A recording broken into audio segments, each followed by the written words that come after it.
Hello दोस्तों, नमस्कार। आप सभी का स्वागत है हमारे channel Hindi GS practice class by Hemlata में। तो हम लोग क्या पढ़ रहे हैं, यहाँ पे मैपिंग के द्वारा हम लोग समझते हैं। कैसे समझते हैं? भारत के द्वीप समूह को मैंने पॉइंट करके लिखवा दिया है। अगर आप लोगों ने नोट्स बना रहे होंगे आप लोग, तो फिर उसमें लिखा हुआ है। तो क्या है, पॉइंट करके इसको मैंने पूरा पॉइंट वैसे लिखवा दिया है पॉइंट के द्वारा। अब इसको मैपिंग के द्वारा समझ लेते हैं कि कहाँ पर क्या चीज़ है। तो चलिए, भारत के द्वीप समूह ऐसे ही नीचे का साइड है। ये मैप में भारत का क्या है, नीचे का साइड है। तो नीचे में कहाँ पर क्या चीज़ है उसको देखते हैं। तो यहाँ पर छोटा सा मैप बना लीजिएगा। उसमें केवल समझने के लिए बनाते हैं कि मतलब किधर किस साइड में क्या है, उत्तर साइड में क्या है, पश्चिम में क्या है, दक्षिण में क्या है, ईस्ट वेस्ट नॉर्थ साउथ में क्या क्या, कैसे कैसे कहाँ पर क्या है। तो चलिए देखते हैं। ये पूर्व साइड के क्या है, द्वीप समूह है। कहाँ पर कौन है, तो ये देखते हैं।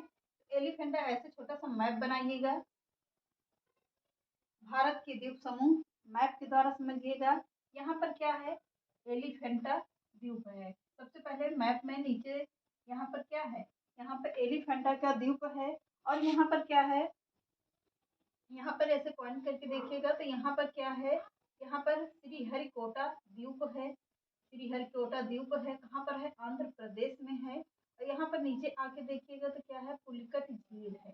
क्या है यहाँ, पुलिकट झील है, जिसे लैगून झील भी कहा जाता है। तो क्या है, पुलिकट झील और लैगून झील कहाँ है। और यहाँ पर उसके नीचे आइएगा तो भारत में ही क्या है, रामेश्वरम है। यहाँ पर मैप में सबसे नीचे छोर पर है, श्रीलंका के बगल में ही है, जहाँ पर भगवान राम ने इसे शिव शंकर मंदिर के भगवान भोलेनाथ की क्या थी, शिवलिंग को स्थापित करके पूजा किया था। तो वहीं पर क्या है, वहीं पर है ये रामेश्वरम, वहीं पर बना हुआ है रामेश्वरम। तो कहाँ पर है, श्रीलंका के बगल में है। यहाँ ये क्या है, तो श्रीलंका है। यहाँ पे क्या है, श्रीलंका है। तो वहीं पर क्या है, नीचे में देखिएगा रामेश्वरम यहाँ पर है। अब इधर आइए, देखिए कोको द्वीप कहाँ पर है। तो कोको द्वीप में ऐसे ही छोटे छोटे पॉइंट करके लिख लीजिएगा। तो ये सब क्या है, छोटे छोटे द्वीप हैं। ये छोटे छोटे द्वीप हो गए। तो कोको द्वीप सबसे पहले नंबर पर है। ये क्या है, कोको द्वीप है। कोको द्वीप यहाँ पर है सबसे ऊपरी में। यहाँ पर क्या है, सैंडल सैंडल पीक है या पल्याड़ी शिखर है। क्या है, सैंडल पीक और पल्याड़ी शिखर है। फिर उसके नीचे देखिएगा तो फिर यहाँ पर क्या है, यहाँ पर क्या होगा, यहाँ पर जो बीच में पॉइंट दिख रहा है, यहाँ पर एक मिनट, ये जो पॉइंट लगा हुआ है, इसी पॉइंट को क्या कहते हैं, सैंडल पीक या पल्याड़ी शिखर कहते हैं। कहाँ पर है, उत्तरी अंडमान में है। कहाँ पर है, उत्तरी अंडमान में है। फिर नीचे क्या है, मध्य अंडमान है। क्या है, मध्य अंडमान है। ये जो बीच में खाली स्थान है, यहाँ पर क्या है, डुग्गन पास है। क्या है, डुग्गन पास एक द्वीप है। और कहाँ, सॉरी, डुग्गन पास है। डुग्गन पास किस पर है, तो दक्षिणी अंडमान द्वीप पर है। कहाँ पर है, दक्षिणी अंडमान द्वीप पर है। फिर उसके नीचे आइएगा तो यहाँ पर एक द्वीप और है। इसका क्या नाम है, लघु अंडमान द्वीप। लघु अंडमान द्वीप कहाँ पर है, यहीं पर है, लघु अंडमान द्वीप है। तो ये जो बीच में खाली स्थान है, यहाँ पे 10 डिग्री चैनल यहीं पर है। क्या, 10 डिग्री चैनल यहाँ पर है। ये जो खाली स्थान दिख रहा है, इसी को कहते हैं क्या, 10 डिग्री चैनल है। फिर उसके नीचे देखिएगा तो नीचे में क्या है, इसको क्या कहेंगे, कार निकोबार। ये कौन सा द्वीप है, तो कार निकोबार द्वीप है। कहाँ पर है, इस साइड में है। तो यहाँ पर क्या है, ये जो बीच के खाली स्थान है, इसे क्या कहते हैं, सेम्ब्रेरो पास। क्या है, सेम्ब्रेरो पास है। फिर उसके नीचे आइएगा तो उतनी दूर से खाली होने के बाद यहाँ पर एक द्वीप और है, जिसे क्या कहते हैं, लघु निकोबार कहते हैं। या और उससे बड़े वाले को क्या कहेंगे, तो यहाँ पर बृहद यानी बड़ा निकोबार है। बड़ा निकोबार ये वाला है, जो यहाँ पर बड़ा सा द्वीप दिख रहा है, बड़ा निकोबार द्वीप ये हो गया। और ये मध्य धुलिया नहीं है, धुलिया करके कुछ है, ऐसे याद नहीं आ रहा है इस वक्त। तो धुलिया करके ऐसे ही कुछ है। यहाँ पर माँ से है, पर नाम शायद ध्यान नहीं है। यहाँ पर धुलिया है, फिर उसके नीचे आइएगा तो बृहद निकोबार है 6.4, इंदिरा पॉइंट पिगमेटियर यहीं पर है। उसके नीचे पे क्या है 6 पॉइंट है, 6 पॉइंट क्या है 4 इंदिरा पॉइंट मेटियर है। फिर इधर आइएगा तो यहाँ पर क्या है, यहाँ पर मिनी काय है। यहाँ पर देखिएगा तो ये जो छोटे छोटे द्वीप हैं ये इसे क्या कहते हैं 9 डिग्री चैनल कहते हैं। ये 9 डिग्री चैनल हो गया तो यही ये छोटा सा क्या हो गया, ये मिनी काय द्वीप है। फिर उसके ऊपर आइएगा, यहाँ से क्या है, यहाँ से जो मैप में यहाँ से लाइन गई है ये कौन से हो गया, यहाँ पर सालसेट द्वीप है। इस सालसेट द्वीप में सबसे सर्वाधिक जनसंख्या निवास करती है। कहाँ पर, तो सालसेट द्वीप पर सर्वाधिक जनसंख्या निवास करती है, जो कहाँ पर है, बम्बई शहर में। वो भी बम्बई शहर भी एक द्वीप पर बसा हुआ है।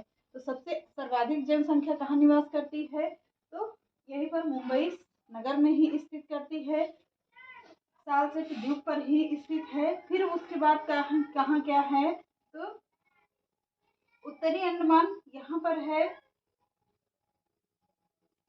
मिनी काय कहाँ पर है, देखिए यहाँ पर क्या है, अमीन द्वीप। यहाँ पर से यहाँ पर देखिएगा एक जो लाइन गई है तो यहाँ पर क्या है, अमीन द्वीप है सबसे ऊपर। लक्षद्वीप है, लक्षद्वीप की राजधानी क्या है, यह लक्षद्वीप क्या है, एक प्रवाल द्वीप है। क्या है, एक प्रवाल द्वीप है। लक्षद्वीप में क्या है, लक्षद्वीप की राजधानी क्या है, कवारत्ती है। यहीं पर देख लेते हैं राजधानी क्या है, कवारत्ती है। कवारत्ती क्या है, तो कवारत्ती लक्षद्वीप की राजधानी है। फिर कुल द्वीप कितने हैं, तो कुल द्वीप 36 हैं।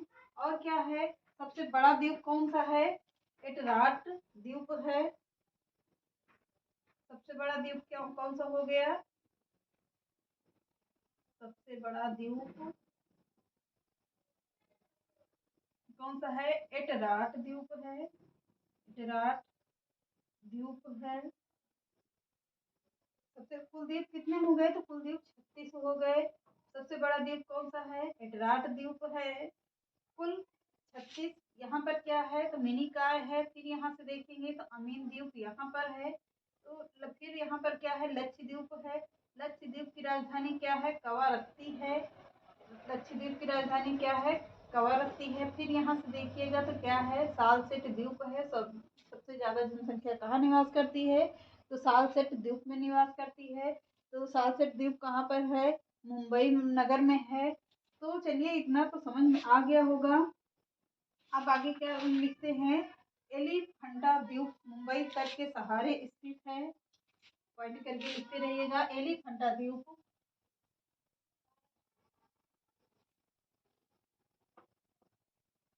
पॉइंट में 1 मिनट लिख भी देते हैं, बोलने से आप लोगों को समझ नहीं आएगा क्या है। पॉइंट करके लिखिए, एलिफंटा द्वीप मुंबई तट के सहारे स्थित है। एलिफंटा द्वीप मुंबई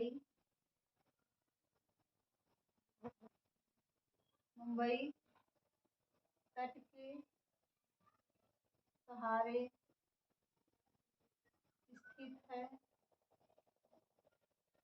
किसके सहारे स्थित है, तो मुंबई शहर की स्थित है, जो मुंबई से अधिक नजदीक है। क्या है, जो मुंबई से अधिक नजदीक है, अधिक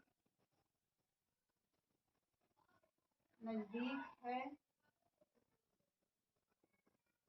अगला पॉइंट लिखिए, अंडमान एवं निकोबार की संयुक्त जल विद्युत परियोजना, अंडमान एवं निकोबार की संयुक्त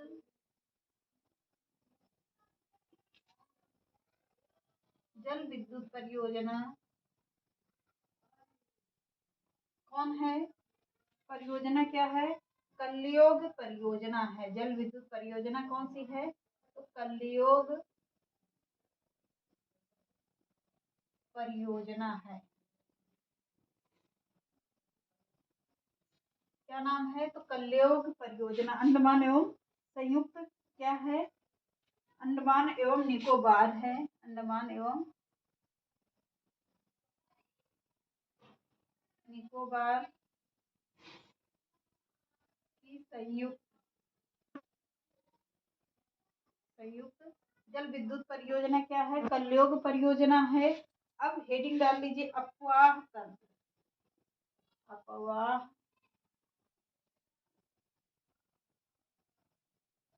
अफवाह अफवाह तंत्र किसे कहते हैं? अफवाह तंत्र किसे कहते हैं? जो छोटी छोटी नदियां सभी जल को या कूड़े करकट को ले जाकर किसी न किसी बड़े महासागर में उसको समाहित कर देती हैं और वहीं से विलुप्त हो जाती हैं, उसे ही क्या कहते हैं? अफवाह तंत्र कहते हैं। अफवाह तंत्र किसे कहते हैं? तो पॉइंट करके लिख लीजिएगा। मुख्य नदी मुख्य नदी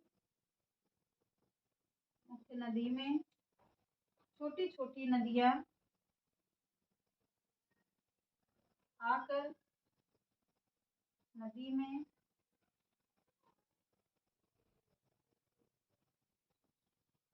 छोटी छोटी नदियां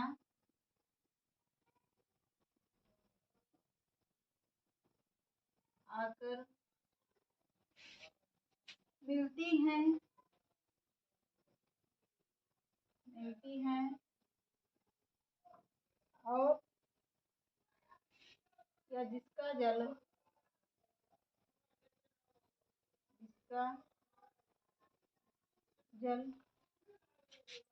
मुख्य नदी ले जाकर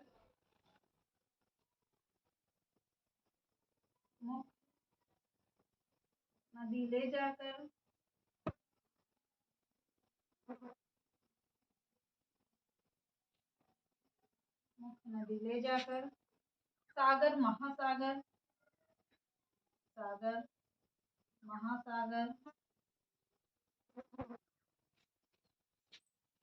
या खाड़ियों में झीलों में खाड़ियों में समाहित कर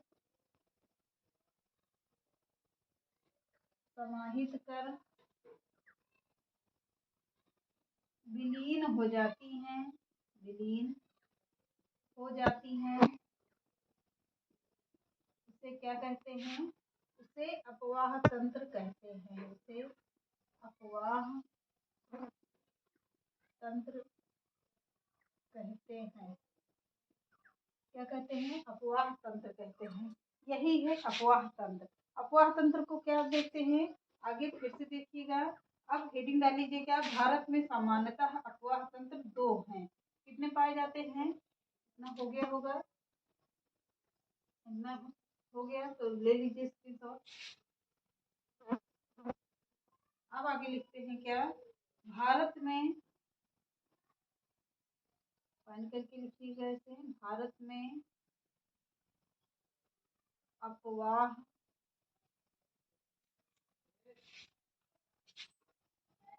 भारत में सामान्यतः करके लिखिए।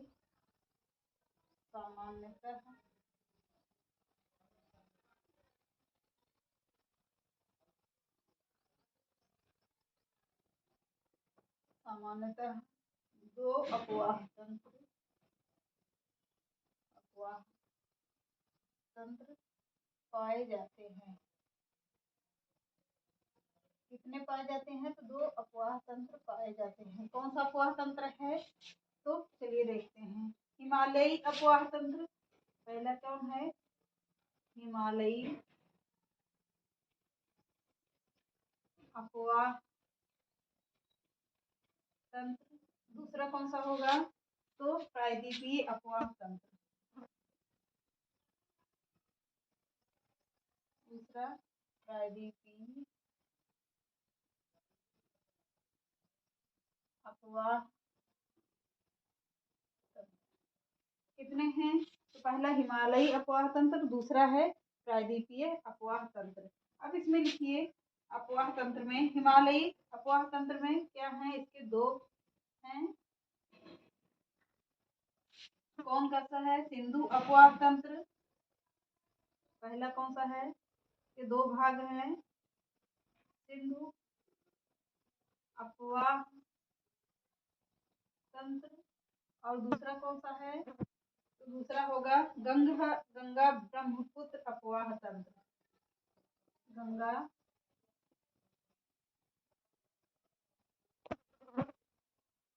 ब्रह्मपुत्र अपवाह तंत्र कितने हैं, तो पहला दो है, हिमालयी अपवाह तंत्र के दो भाग हैं, सिंधु अपवाह तंत्र और गंगा ब्रह्मपुत्र अपवाह तंत्र। अब इसमें क्या है, इसमें कौन कौन सी नदियां आ जाएंगी, झेलम, चिनाब, रावी, ब्यास, सतलज क्या आएंगी, झेलम, रावी, ब्यास, और कौन सी आई जाएगी, सतलज,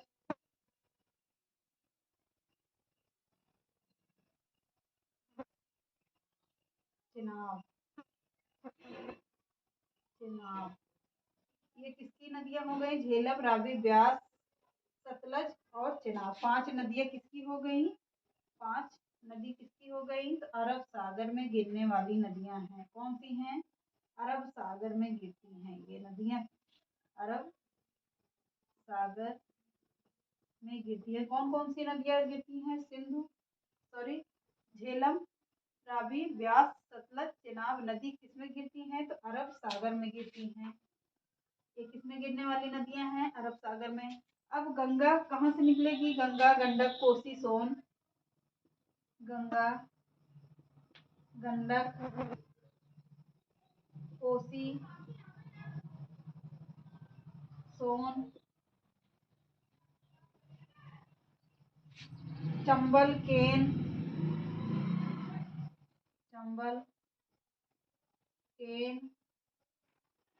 और कौन सी है, गोमती, बेतवा,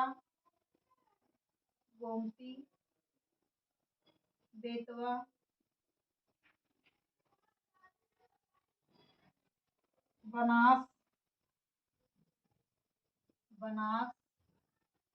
और नदी। ये सब नदियां कहाँ गिरती हैं, तो ये सब गिरती हैं कहाँ पर, बंगाल की खाड़ी, बंगाल की खाड़ी में गिरने वाली नदियां हैं। कौन कौन सी है बंगाल की खाड़ी में, तो गंगा, गंडक, कोसी, सोन, चंबल, केन, गोमती, बेतवा, बनास नदी, ये सब कहाँ गिरती हैं, तो बंगाल की खाड़ी में गिरने वाली नदियां हो गई। अब देखते हैं प्रायद्वीपीय अपवाह तंत्र। प्रायद्वीपीय अपवाह तंत्र की कौन कौन सी नदियां हैं, तो यहाँ पर देखते हैं, पहले कौन नदी आ जाएगी अपवाह तंत्र में, अरब सागर में गिरने वाली नदियां कौन सी है, यहीं पर ऐसे लिख लीजिए, अरब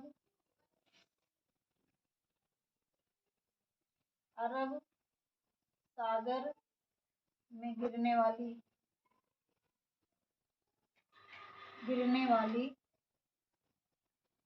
नदी कौन कौन सी है, तो इसमें आएंगी नर्मदा, ताप्ती, मांडवी, नर्मदा, ताप्ती,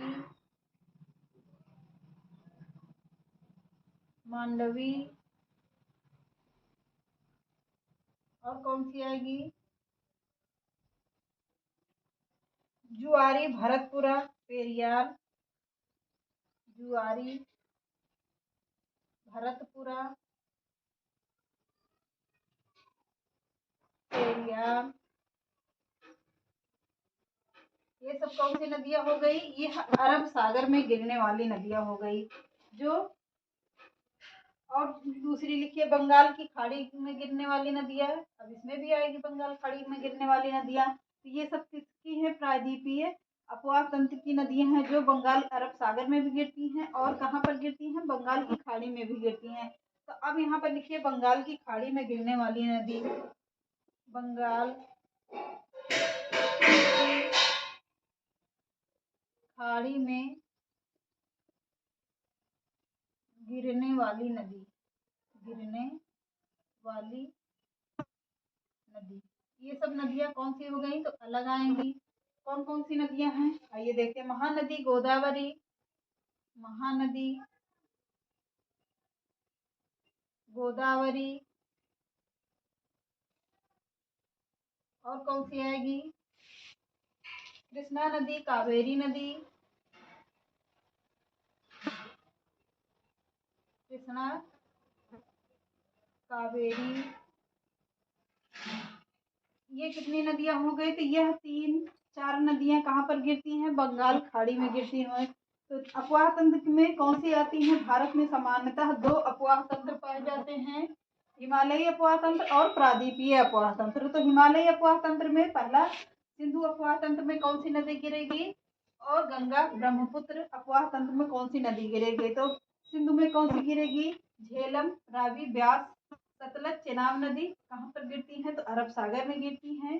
गंगा ब्रह्म में गिरने वाली कौन सी है गंगा, गंडक, कोसी, सोन, चंबल, केन, गोमती, बेतवा, बनास नदी ये सब कहाँ गिरती हैं तो बंगाल की खाड़ी में गिरती हैं। अब इधर प्रायद्वीपीय भारत की नदियां देख लेते हैं। प्रायद्वीपीय अपवाह की नदियां ये नर्मदा में गिरती हैं, नर्मदा गिरती हैं, मांडवी, जुआरी, भरतपुर, पेरियार नदी कहाँ पर गिरती है अरब सागर में गिरती हैं। तो ये प्रायद्वीपीय अपवाह तंत्र के हिसाब से हो गई। अब बंगाल की खाड़ी में गिरने वाली कौन सी नदी हो गई महानदी, गोदावरी, कृष्णा नदी और कावेरी नदी। ये सब कहाँ पर गिरती हैं तो बंगाल की खाड़ी में गिरती हैं। आई होप कि आप लोगों को समझ में आ गया होता। तो चलिए आज के सेशन को यहीं पर समाप्त करते हैं। चैनल पसंद आए तो लाइक करिए, सब्सक्राइब करिए, ज़्यादा से ज़्यादा लोगों को शेयर करिए। नमस्कार।